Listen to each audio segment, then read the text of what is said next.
En 2025, vous allez faire des choses que vous n'avez jamais faites, dire des choses que vous n'avez jamais dites, prier des prières que vous n'avez jamais priées. Parce que tout est nouveau en 2025. Dans le nom de Jésus, je déclare que vous vous levez dans cette année et que rien ni personne ne pourra vous freiner dans votre appel. Que l'ennemi ne pourra pas vous mentir, vous tromper, vous ramener dans un état d'orphelin.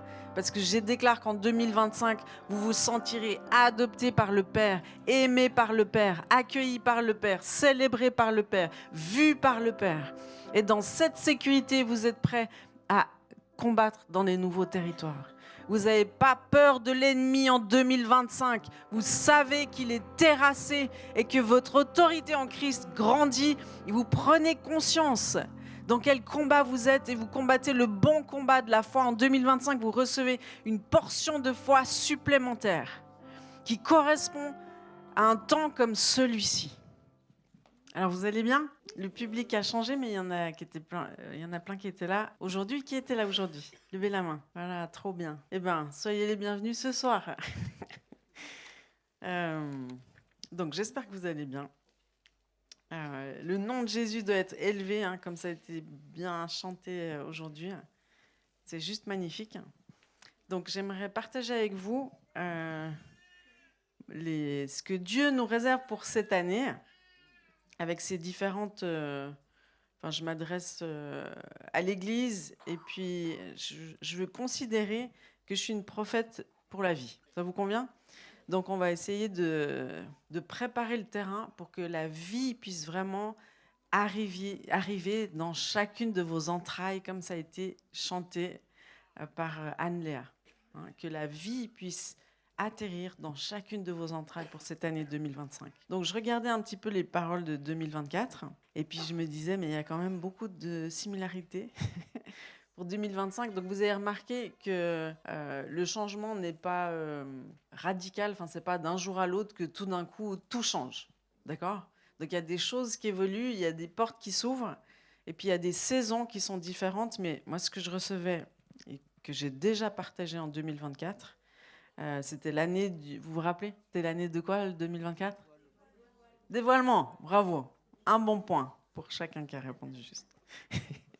Donc cette année, c'est les fils et les filles de Dieu ont été dévoilés en 2024. Vous vous rappelez, ceux qui ont été fidèles, ceux qui se sont tenus dans l'intimité, ceux qui n'ont pas lâché l'affaire, comme Joseph. 2025, c'est l'année des Joseph. Mais il fallait se tenir fidèle avant, parce que c'est Dieu qui commence à dévoiler.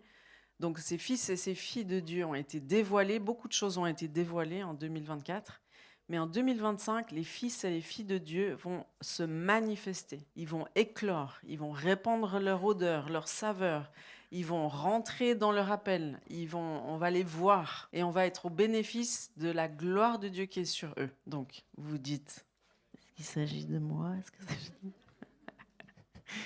Donc c'est Romains 8, 19. Aussi la création attend-elle avec un ardent désir la révélation des fils de Dieu. La manifestation, la révélation. Donc c'est l'année où tout est nouveau. Tout est nouveau. C'est Ésaïe 43, ça fait des années qu'on le prophétise, celui-là. Je me rappelle même quand on était à Chamonix, on déclarait. Mais on continue de déclarer et à un moment donné, ça se manifeste. C'est l'objectif de la prophétie. On déclare, je vais tomber enceinte, je vais tomber enceinte, je vais tomber enceinte, je vais tomber enceinte. Et après on dit, je suis enceinte. Après on dit, j'ai accouché. Et puis on suit tout ce que Gécolia nous a montré aujourd'hui. On se dit, je vais accoucher sans souffrance. Alléluia! Ça, c'est fantastique. Donc vous comprenez comment ça fonctionne ? C'est la vie, la semence de vie est déposée à l'intérieur de vous et à un moment donné, on va la voir éclore. Parce que le bébé, il est caché quand même pendant 9 mois. Vous vous rappelez ? Et l'éclosion, c'est l'accouchement. Donc, ne pensez plus aux événements passés. Ésaïe 43, vous avez tous les versets derrière ? Chaque fois que j'en parle ? Ça, c'est magnifique. On peut applaudir Manu.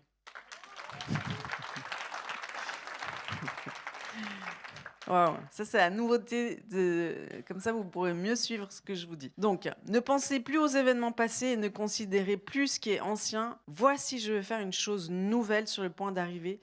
Ne la connaîtrez-vous pas? Je mettrai un chemin dans le désert et des fleuves dans la solitude. Les bêtes des champs me glorifieront, les chacals et les autruches, parce que j'aurai mis des eaux dans le désert, des fleuves dans la solitude pour abreuver mon peuple, mon élu, le peuple que je me suis formé, publiera mes louanges. Alléluia. Hein? Vous êtes encore sceptique, c'est que le début. Ça va. Donc c'est une année aussi, tout est nouveau. C'est comme si tu peux, tu sais, le papillon qui sort de son cocon. Le papillon qui déploie ses ailes, il se dit tout est nouveau. Mais c'était quand même lui dans le cocon. Tu comprends? Donc c'est une année où tu vas te déployer, où on va voir tes couleurs. Et on va même se dire, mais il y avait ça dans cette personne, mais on n'a pas soupçonné. Waouh! C'est l'année des Joseph. Joseph, il a reçu plein de prophéties, mais qu'est-ce qu'il a attendu? Qu'est-ce qu'il a enduré? Il a été trahi, trompé. Mais vous remarquerez que la faveur de Dieu ne l'a jamais quitté. Il était toujours sous la faveur de Dieu. Mais il y a eu cette éclosion de Joseph où il est passé de la prison au palace avec Pharaon. Hein, c'est l'année des Joseph. Est-ce qu'il y a des Joseph dans la salle? Ah, vous levez la main en plus. Wow. C'est bien. Donc, le verset de 2024, c'était ce fameux psaume 24, au verset 3 à 4, qui dit « Qui pourra ?» Bon, il y avait le roi de gloire fait son entrée, hein, d'accord? Moi, j'aimais bien expliquer qu'en fait, c'est quand c'est élevé vos linteaux, le roi de gloire fait son entrée. Porte, élevez vos linteaux. Mais en fait, les portes, vous savez que nous, on s'attend toujours à des choses extérieures, voir le réveil à l'extérieur, mais ça commence toujours à l'intérieur. Et puis les portes, les portails, nous sommes des portails entre le ciel et la terre. Nous portons Christ à l'intérieur de nous. C'est plus moi qui vis, c'est Christ qui vit en moi. Donc il y a quelque chose qui doit sortir de moi, qui est cette gloire de l'Éternel qui doit se manifester. Donc on a dû élever vos linteaux. Il y a un étirement qui doit s'opérer. Je ne sais pas si vous le sentez même physiquement, moi je le sens. On dit souvent la vie des prophètes et prophétiques. Moi j'ai l'impression d'être élargie, étirée et stretchée dans mon corps. Et des choses, je dis, mon corps là, t'es toujours là? Des fois, je lui dis. Parce qu'il y a un étirement, il y a un élargissement. Quand j'entendais chez Colia, elle nous a raconté quand même ses 5 accouchements. Hein. Vous avez aimé les hommes aussi? Oui, ils ont dit oui. Moi, je ne vous ai pas raconté mes 6 accouchements. Mais je ne vais pas le faire ce soir. Vous pourrez demander à Julien, il était là. Mais je peux vous dire qu'accoucher, c'est être élargi, c'est être étiré. C'est même penser que tu vas mourir, quoi. Même chez Colia, elle a vécu ça. Après, elle a vécu sans douleur, mais moi, je disais à Julien, là, j'en peux plus, là, je vais mourir. Et là, c'est trop. Et puis, tu arrives à une limite et après, tu accouches. Il faut mourir pour revivre. Tu dois mourir à toi-même pour goûter à la gloire qui arrive. Tu dois monter à la montagne de l'Éternel. Psaume 24, ça, c'est une autre partie du psaume 24 qui, moi, me parlait particulièrement. C'est qui pourra monter à la montagne de l'Éternel? Qui s'élèvera jusqu'à son lieu saint? Celui qui a les mains innocentes et le cœur pur, celui qui ne livre pas son âme au mensonge et qui ne jure pas pour tromper. C'est l'année où tu dois monter à la montagne de l'Éternel. Donc pour y aller, tu dois avoir été purifié par Dieu. Des mains propres et un cœur pur. Ça, c'est tout un travail de purge que Dieu il a fait ces derniers temps. Un travail où il t'a émondé, il t'a challengé, t'es passé à travers le feu. Parce que tu ne peux pas porter la gloire de Dieu si tu ne passes pas par toutes ces étapes, c'est impossible. Parce que tu ne vas pas tenir. Vous savez, la gloire de Dieu, elle est dangereuse. On veut tous la gloire de Dieu. Hein. Nous, c'est notre expérience. C'est notre expression, c'était la gloire de Dieu, c'était la gloire de Dieu. Mais on n'a pas encore vécu la gloire de Dieu à son plein potentiel. On a eu des petites bribes. Mais comme Moïse dans le désert du Sinaï, il est monté sur la montagne de l'Éternel. Il a eu un face-à-face avec Dieu, il a traversé le voile, il est rentré dans le lieu très saint, dans la présence de Dieu, dans sa gloire, et il a gardé la vie. Ça, c'était déjà exceptionnel. Normalement, tu mourrais dans la gloire de Dieu. Donc, combien ont-ils été à monter la montagne de l'Éternel à cette période? Qui est monté à la montagne de l'Éternel? Moïse. Et d'autres? Non, mais là, je dis dans l'histoire de Moïse. Ils étaient combien avec Moïse? Ben, il était tout seul. Il était tout seul. Et donc, en 2025, Dieu, il s'attend à ce que tu fasses partie de cette équipe qui monte la montagne de l'Éternel. Parce qu'il y a un espèce de tri qui se fait là. Tu sais, entre les outres neuves et les vieilles outres. Il y a un tri qui se fait. Et puis le signe de ce tri, c'est qui monte à la montagne de l'Éternel. C'est celui qui va redescendre et qui est empreint de la gloire de Dieu. Et ceux qui sont... Amen. Ouais. Et ceux qui sont restés en bas de la montagne, vous vous rappelez ce qui leur est arrivé? Exode 32, versets 3 à 6, je vous le lis. Et tous ôtèrent les anneaux d'or qui étaient à leurs oreilles, et ils les apportèrent à Aaron. Il les reçut de leurs mains, jeta l'or dans un moule, et fit un veau en fonte. Et ils dirent, Israël, voici ton Dieu, qui t'a fait sortir du pays d'Égypte. Lorsque Aaron vit cela, il bâtit un autel devant lui, il s'écria, demain il y aura fête en l'honneur de l'Éternel. Et le lendemain, ils se levèrent de bon matin, ils offrirent des holocaustes et des sacrifices d'action de grâce. Le peuple s'assit pour manger et pour boire, puis ils se levèrent pour se divertir. Ils se divertirent. Déjà dans le désert, je ne sais pas avec quoi ils se divertissaient. Mais là, j'aimerais juste vous dire la différence entre ceux qui montent la montagne de l'Éternel, il y a un prix à payer pour l'intimité avec Dieu. Mais c'est comme ça que tu es empreint de la gloire. Quand Moïse est redescendu de la montagne, il devait mettre un voile sur son visage parce qu'il émanait de la gloire de Dieu. C'est sur la montagne de l'Éternel que tu peux émaner de sa gloire, que tu reçois les directives, il a reçu les plans du tabernacle, il a reçu les tables de la loi, il a reçu ce face-à-face avec Dieu. Et donc, il y a une différence qui se fait, j'en ai parlé un petit peu le vendredi matin, là, entre ceux qui sont sur le terrain et puis les fans de Jésus et puis les disciples de Jésus. Donc, les fans de Jésus, eux, ils sont restés en bas de la montagne. Les disciples de Jésus ont monté la montagne. Les fans de Jésus, ils observent. Les disciples de Jésus sont participants. Les fans de Jésus, ils ont les couleurs, les écharpes, les drapeaux. Les disciples de Jésus, ils ont son caractère. Les fans de Jésus, ils font plein de conférences les unes après les autres, même des formations. Et les disciples de Jésus, ils passent du temps dans le lieu secret. Les fans de Jésus, ils écoutent la parole de Dieu. Et les disciples de Jésus, ils mettent en pratique la parole de Dieu. Les fans de Jésus, ils chantent. Les disciples de Jésus, ils adorent. Les fans de Jésus ne changent pas. Les disciples, ils se laissent transformer par lui. Quand vient la crise, les fans de Jésus mettent leur écharpe au placard. Les disciples de Jésus, quand la crise vient, ils se mettent à genoux. Les fans de Jésus, ils ont des potes de conférence. Les disciples de Jésus, ils sont des amis fidèles, intègres, éprouvés, et ça devient des partenaires dans la moisson. Donc, t'es fan de Jésus ou disciple de Jésus? Parce que les fans de Jésus, ils aiment se divertir, comme des fans de foot. Donc, est-ce que tu fais partie de ceux qui montent la montagne de l'Éternel? Dans cette année 2025, il y a des transitions qui doivent se faire. Comme je vous disais, il y a un étirement, un élargissement, mais c'est pour la multiplication, comme un accouchement. Il y a cette douleur d'accouchement, mais quand tu accouches, tu viens de te multiplier. Mais pour arriver à la multiplication, il y a un étirement, il y a un élargissement qui doit se faire et c'est très inconfortable. Et ça peut être très douloureux, mais c'est indispensable pour la multiplication. Donc on vient au Joseph là. Eric, toi tu nous as partagé une parole prophétique pour 2025 où c'était la beauté de la faveur.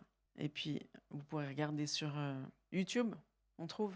Tu as reçu 2 paroles pour 2025. Et puis Émilie aussi, elle avait reçu le passage de la faveur. La faveur, mais cette faveur, en fait, elle est sur toi depuis le début, comme sur Jésus, elle était depuis sa naissance, comme sur Joseph, elle était là depuis le début. mais elle se manifeste à un certain moment. Aux yeux de plus, je pense que dans la maison de Potiphar, on voyait déjà la faveur sur Joseph. Dans la prison, on voyait déjà la faveur de Joseph. Mais on est dans une année où Dieu va ouvrir, élargir tes territoires. Tu vas marcher sur de nouveaux territoires. Et j'ai beaucoup aimé comment Dieu il nous a fait rentrer dans la nouvelle année avec le message de Julien Duby, pasteur apôtre, où il nous a fait comprendre à travers cette soirée surprenante que Dieu nous attendait à Ninive, cet endroit où on ne veut pas aller, mais où des miracles t'attendent, des promesses de Dieu t'attendent.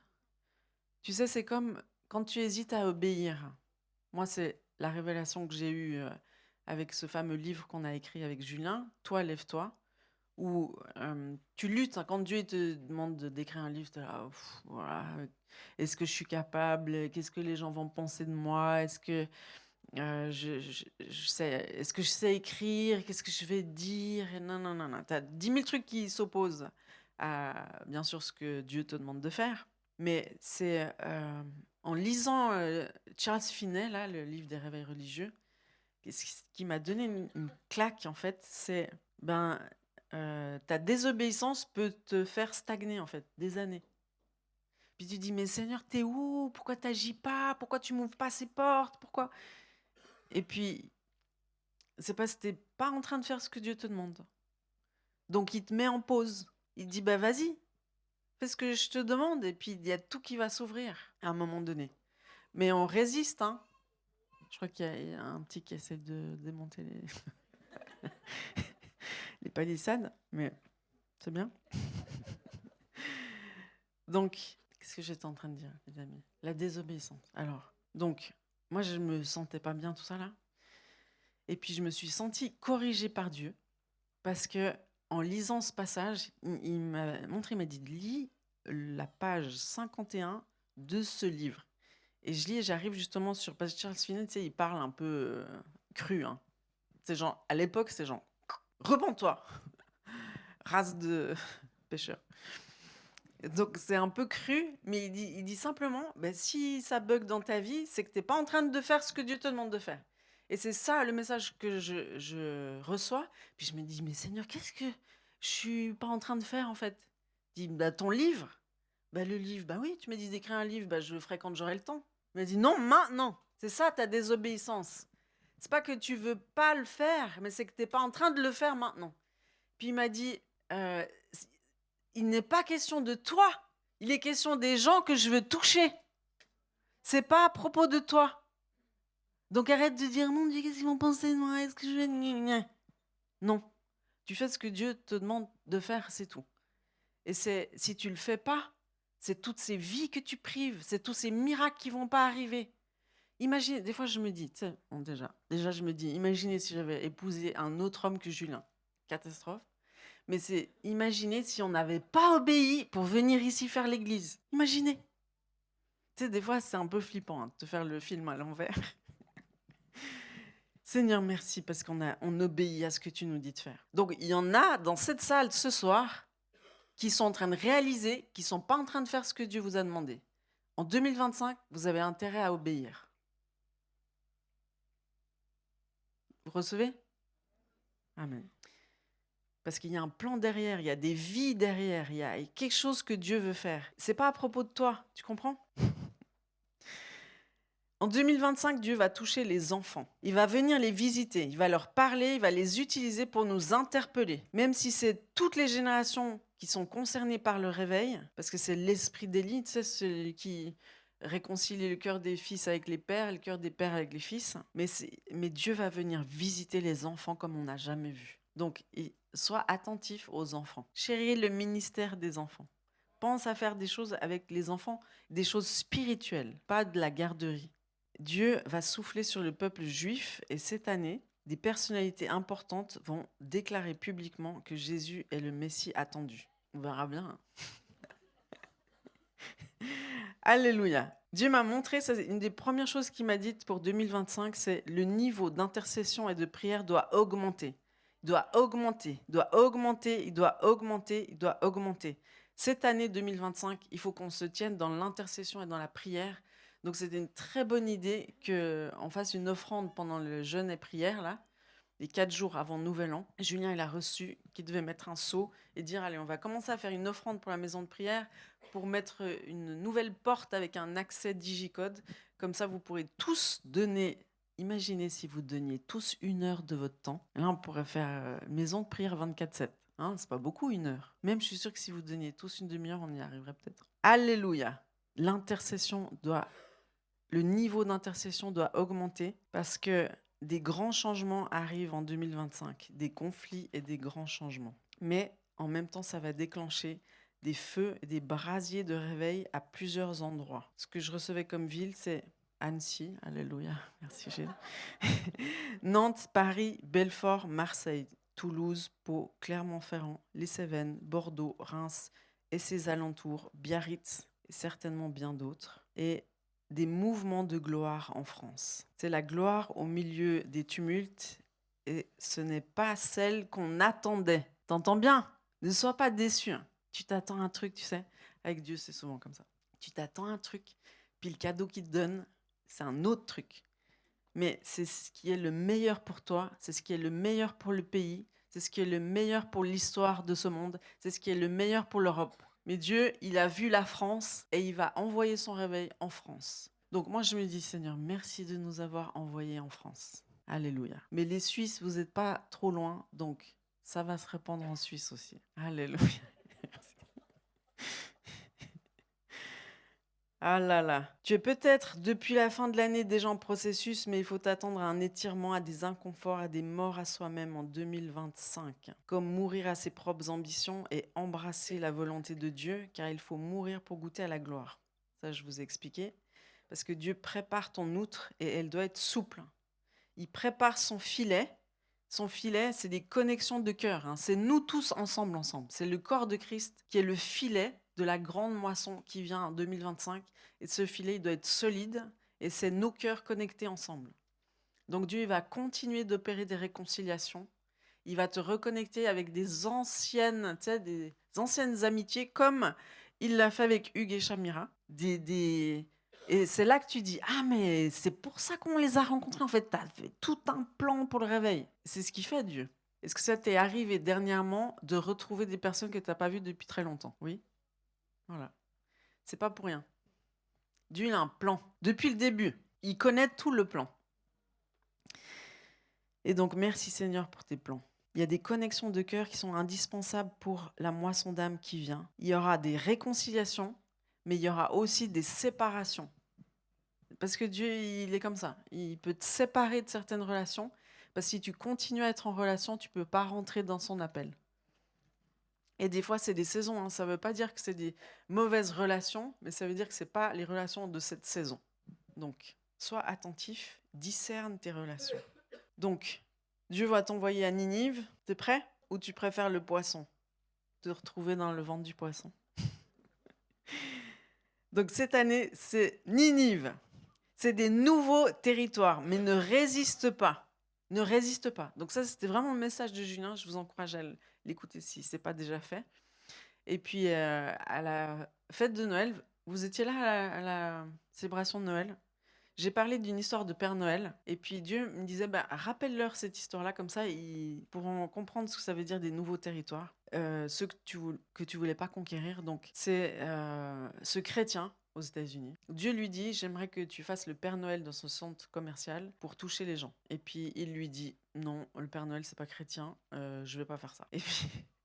Et puis Dieu il insiste, il se retrouve à l'église la semaine d'après, puis il sent cet appel comme ça. Puis ça lui, tu sais, c'est comme Pierre quand Dieu lui déroule toute la nourriture, là, cette vision qu'il a de cette nourriture qu'il n'est pas censé pouvoir manger. Et Dieu lui dit, c'est moi l'auteur de la loi, donc si je te dis mange, mange.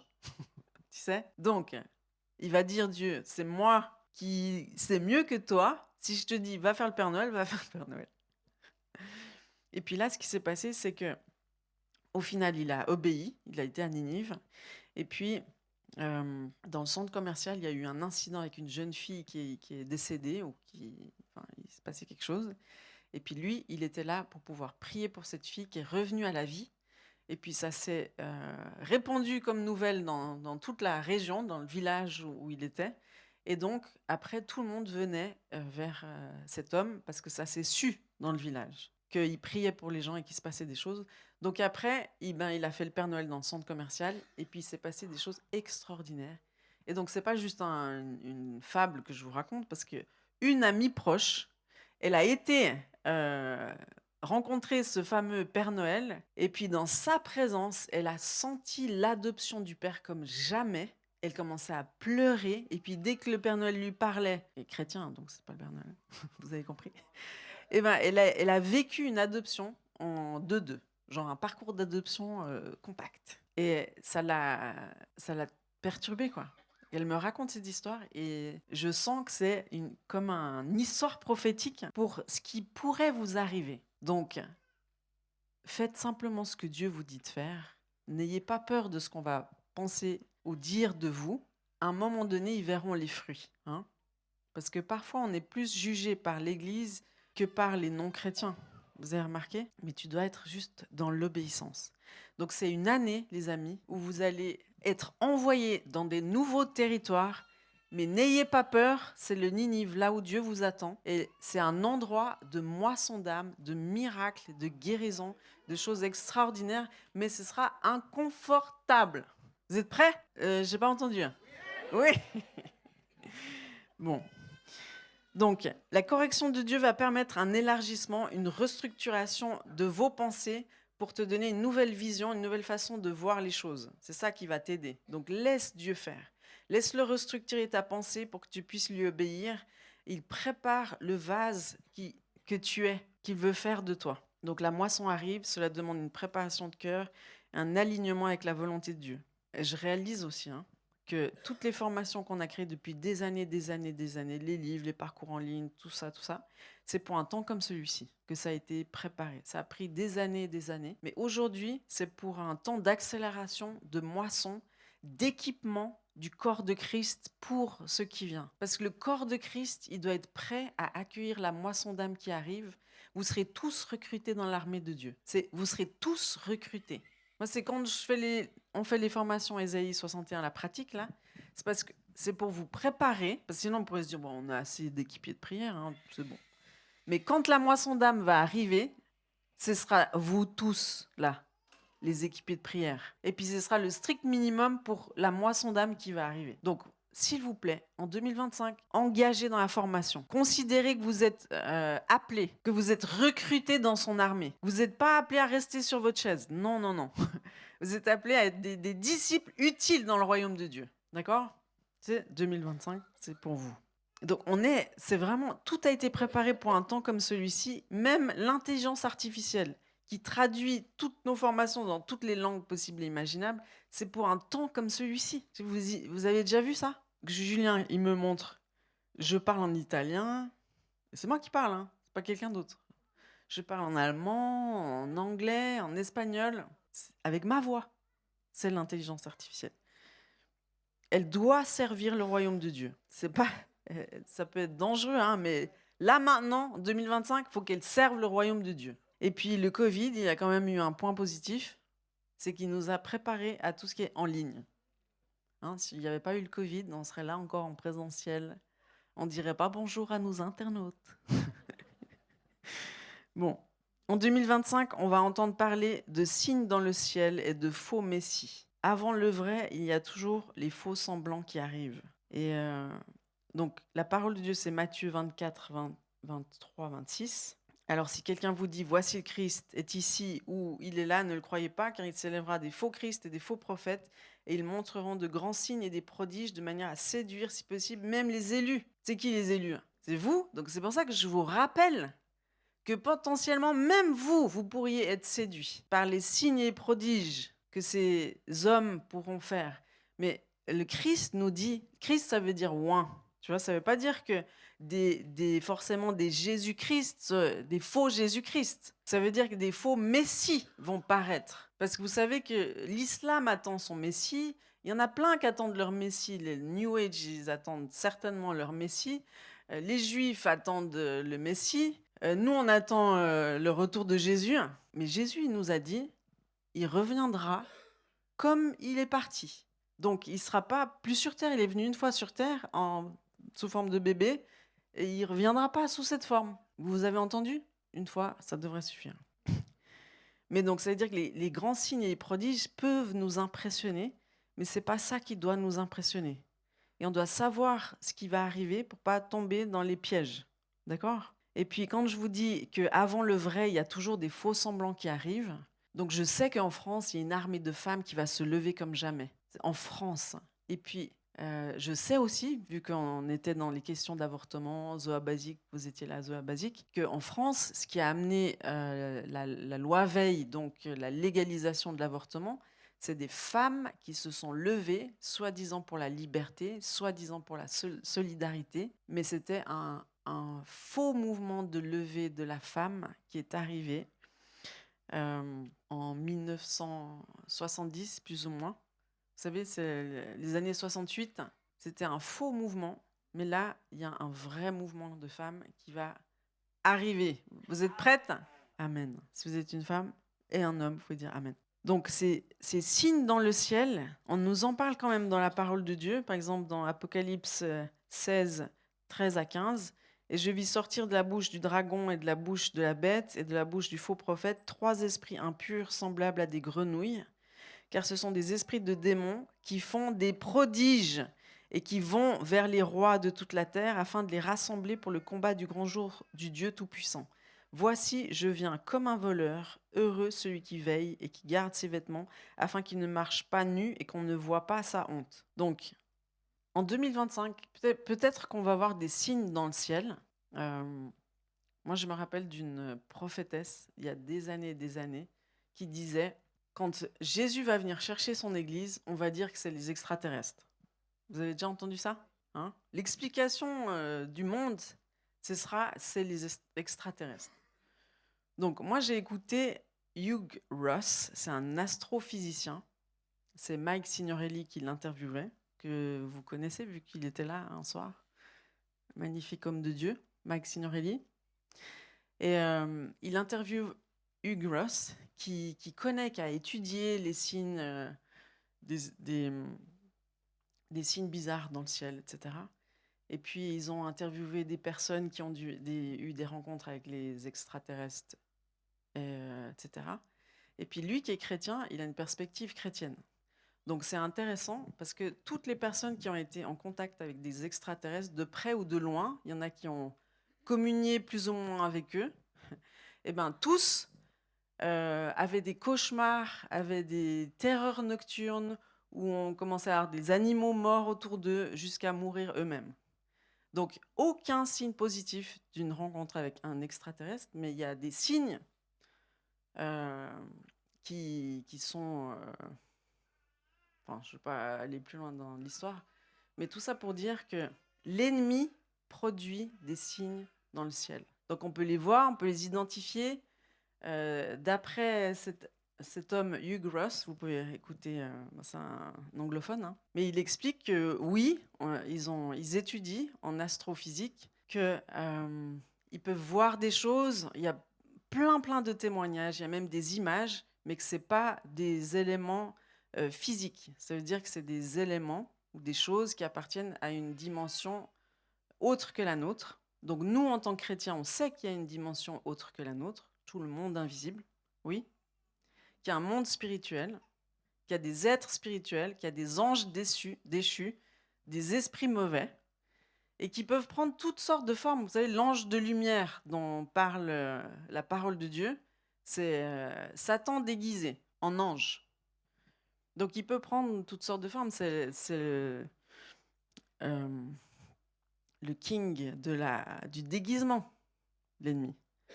Donc, je vous dis juste, comme ça vous l'aurez entendu une fois, ne soyez pas séduits par les signes dans le ciel. Et puis, non, il n'y a pas de vie autre que celle sur la terre. Et puis ça, c'est un professionnel qui le dit, parce qu'il faut qu'il y ait X conditions qui soient remplies pour que ce soit le cas. Et il n'y en a pas d'autre que nous. Parce que si notre fondation, c'est la Genèse, eh bien Dieu, il a tout fait pour nous. autour de nous, même si l'univers est immense, et puis que oui, il y a des étoiles, des galaxies, tout ça, mais il n'y a pas d'autre vie que sur la Terre. Et c'est tellement un miracle qu'il y ait de la vie sur la Terre et que tout soit parfaitement équilibré dans le détail, que ça peut être créé que par un être supérieur qui s'appelle Yeshua. C'est le Père, le Fils et le Saint-Esprit, et les trois, ils étaient là au commencement, à la Genèse, et ils nous ont créés par amour. Donc les extraterrestres, les amis, c'est des esprits mauvais qu'il ne faut pas considérer comme il y a d'autres vies. Ah, peut-être que, bah oui, Dieu, pourquoi pas? Non. Donc ne soyez pas impressionnés par ce que vous voyez. Vous devez apprendre à voir avec votre esprit. Vous devez apprendre à sentir avec votre esprit. Et moi, je prie qu'en 2025, on puisse recevoir le discernement des esprits, parce qu'on en aura besoin. On ne veut pas être trompé par ce que notre œil voit, ce que nos oreilles entendent, mais on veut être connecté directement à la bonne source et qui puisse nous donner, vous savez, cette sensation de ce qui se passe. Oui, vous voulez ça en 2025? Moi, j'ai reçu le mot aussi pour 2025, écurie.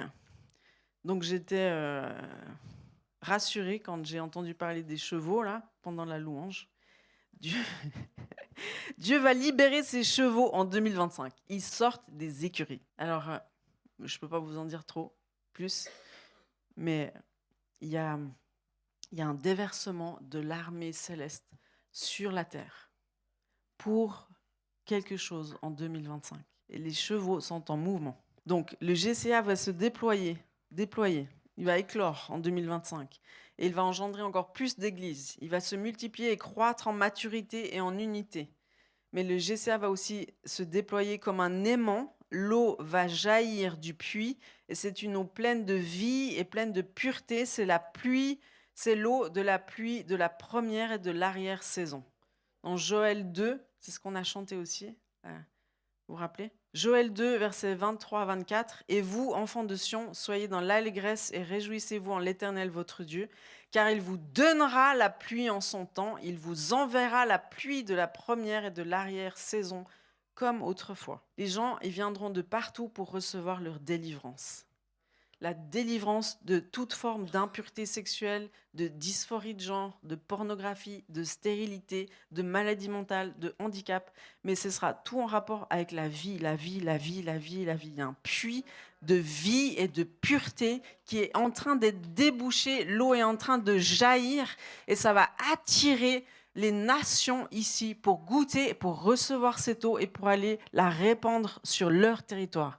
C'est un lieu d'échange, c'est un lieu de déversement, c'est un lieu d'envoi, c'est un lieu de formation, c'est un lieu de transformation. Et c'est Dieu qui a créé cette atmosphère ici, c'est un puits qu'il a débouché et on n'est pas les premiers à l'avoir creusé, les amis. On peut honorer tous ceux qui l'ont creusé depuis des siècles et des siècles et nous, on est simplement le dernier coup de pioche. Amen. Donc, merci Seigneur de nous avoir envoyés sur ce territoire. La sagesse de Dieu viendra confondre les sages de ce monde et l'autorité spirituelle sera évidente sur les fils et les filles de Dieu.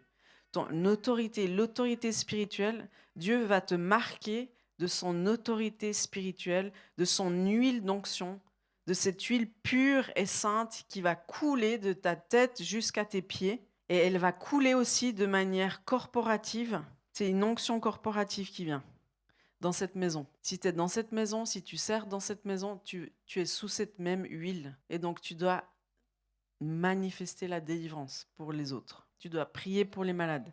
Tu ne peux pas gâcher cette huile, tu dois la déverser. Et plus tu la déverses, et plus tu vas la recevoir. Plus tu la déverses, plus tu vas la recevoir. Donc, s'il y a quelque chose qui coule, ça coule toujours de la tête sur le corps et jusqu'aux pieds. Donc, si tu te mets au bon endroit, tu vas recevoir cette huile et tu seras appelé à la répandre sur les territoires dans lesquels Dieu t'envoie. Amen. Tu te réjouis d'aller à Ninive avec l'huile? Oui. Donc, il y a cette histoire d'huile avec les 10 vierges. Vous vous rappelez? Les 5 sages et les 5 folles. J'en ai déjà parlé une fois, mais c'est vraiment une histoire qui nous concerne aujourd'hui, en 2025. Tu dois être cette vierge sage qui remplit ton esprit de la présence de Dieu, qui remplit son huile, mais constamment, pas une fois pour toutes, mais qui la remplit constamment. Comme ça, tu es sûr que ta coupe déborde à tout instant. Et tu es là, ma coupe est pleine, c'est bon, Jésus il peut revenir quand il veut. Là, je déborde de cette huile parce que je suis positionnée au bon endroit où l'huile coule, dans la présence du Père. Donc, Luc 10, 21, j'aimerais lire dans... Mais c'est sur mon téléphone. J'aime bien lire la traduction de la Passion Translation. Je vais essayer de la retrouver. On va voir. Sinon, je vous la lis en français. Mais c'est Luc 10, 21. Ah là là, c'est merveilleux. Hein. Vous voyez ces tournesols là? C'est vous. Les tournesols, c'est vous. Hein. C'est la gloire, les tournesols. Vous savez ça? Parce qu'ils font quoi, les tournesols? Ils se tournent vers le soleil. Ils reçoivent ce dont ils ont besoin. Ils savent où. C'est comme des antennes paraboliques. Ils savent où capter la fréquence. Vous savez où capter la fréquence? Oui. Bon, j'ai pris tellement de photos aujourd'hui. Voilà. Donc, Luc 10, 21, c'est Jésus, vous vous rappelez, qui est plein de joie, il déborde de joie du Saint-Esprit. Et puis il sait que là, il dit, Père, je te loue parce que tu es ce Seigneur suprême dans le ciel et sur la terre. Je te loue parce que tu as caché cette grande révélation de l'autorité spirituelle à ceux qui sont fiers, à ceux qui semblent sages à leurs propres yeux. Et tu l'as partagé, cette autorité extraordinaire, parce que c'est juste après le passage qui dit « Je vous ai donné mon autorité pour guérir les malades, chasser les démons, etc. » Mais tu as choisi de donner cette autorité à ceux qui sont humbles. Tu as partagé cette autorité à ceux qui savent s'humilier, à ceux qui restent humbles. Oui, Père, c'est ce qui plaît à ton cœur de donner ces choses à ceux qui sont comme des petits-enfants. Donc, la clé de l'autorité spirituelle, c'est l'humilité, c'est l'obéissance, c'est l'intimité. Et si tu marches dans ces choses-là, tu vas voir la gloire de Dieu. À un moment donné, si tu t'inquiètes pas, si tu cherches pas à provoquer les choses par toi-même, tu vas voir la gloire de Dieu. Donc cette huile, elle est déversée sur ceux qui se tiennent dans Matthieu 6, 6, la porte fermée. Et elle se déverse dans ces vierges sages. C'est l'huile parfumée de Marie-Madeleine qui ne craint pas le regard des autres. Tu sais, Marie-Madeleine, elle ne craignait pas le regard des autres parce qu'elle a été critiquée, elle a été moquée par les religieux en particulier. Et puis Jésus, il était là, mais vous ne savez pas ce que vous jugez. Elle est en train de me préparer à la croix. L'huile est un trésor partagé. Elle est versée sur Christ par ceux que Dieu a choisis, qui ne sont pas parfaits, mais qui sont choisis, qui sont en perfectionnement, qui sont modelés par lui. Dieu choisit ceux qui montent à la montagne de l'Éternel à sa rencontre. Et en 2025, il ne s'agit pas de toi. Il s'agit de glorifier le nom de Jésus. Et dans Philippiens, on peut lire Philippiens 2, 9 à 11. C'est pourquoi aussi Dieu l'a souverainement élevé. Il lui a donné le nom qui est au-dessus de tout nom, afin qu'au nom de Jésus, tout genou fléchisse dans les cieux, sur la terre et sous la terre. En 2025, il ne s'agit pas de toi, il s'agit de lui. Et si tout ton être veut le glorifier, ben tu verras sa gloire. Si tu es prêt à mourir à tes ambitions personnelles, tu verras sa gloire. Si tu es prêt à aller sur les territoires qui te font peur ou qui te raidissent, tu verras sa gloire. Il ne s'agit pas de toi en 2025, il s'agit de lui. Mais Jésus, merci, parce que tu viens répandre ton huile sur chacun, Seigneur, ceux que tu as choisis. Tu répands ton huile sur les Marie-Madeleine, sur les Joseph. Tu répands ton huile sur les Daniel, sur les Esther qui se tiennent dans l'intercession. Au fur et à mesure que je dis des noms de personnages dans la Bible et que vous sentez que ces personnages vous correspondent, levez-vous, simplement. Dieu va répandre son huile sur les Esther qui savent qu'elles sont appelées à l'intercession et à la prière. Dieu veut répandre son huile sur les Joseph qui savent qu'ils sont sous la faveur, mais qui n'accélèrent pas leur levée ou leur envoi au palace depuis la prison. Ils n'accélèrent pas le processus. Dieu veut répandre son huile sur les Déborah qui veulent se lever contre l'injustice, pour la vie, pour être une voix de ceux qui n'en ont pas. En 2025, Dieu va répandre son huile sur des Paul, des apôtres, qui vont dire « Je suis le plus petit de tous les apôtres », mais qui sont prêts à mourir pour le roi des rois. En 2025, Dieu, il appelle ces pierres, ceux qui sont un peu extravagants ou rebelles, mais qui sont prêts à payer le prix pour suivre le roi. En 2025, Dieu, il appelle ces Marie-Madeleine. Ces Marie-Madeleine qui ont été délivrées, qui ont été guéries, qui ont été transformées, qui ont été pardonnées, qui sont tellement reconnaissantes au roi qu'elles sont capables de pleurer sur les pieds de Jésus, qu'elles sont capables de oindre le roi des rois avec un parfum de grand prix. En 2025, il y a des Daniel qui se lèvent, qui sont prêts à être visités la nuit pour recevoir des visions et des songes qu'ils seront prêts à partager. En 2025, Dieu veut lever des Élie qui sont prêts à confronter les prophètes de Baal, qui sont prêts à confronter les Jézabel et qui vont persévérer jusqu'au bout pour retrouver les 7000 qui ont été gardés. En 2025, il y a une église qui se lève. Il y a des Zacharie qui se lèvent. Des Zacharie qui reçoivent des promesses pour leurs enfants en particulier. Des enfants comme Jean-Baptiste, qui va changer le cours de l'histoire. En 2025, il y a des Élisabeth qui vont enfanter. Il y a des Anne qui vont enfanter. Il y a des Sarah qui vont enfanter.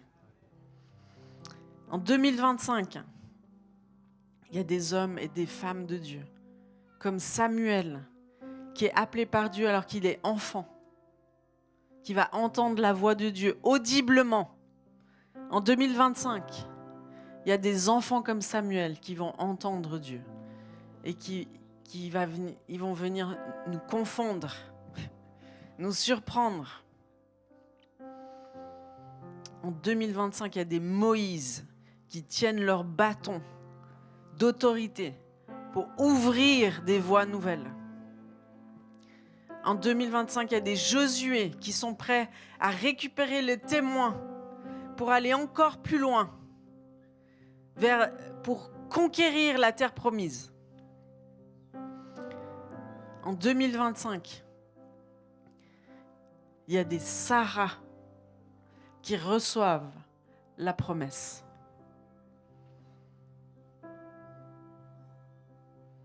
Qui reçoivent la promesse.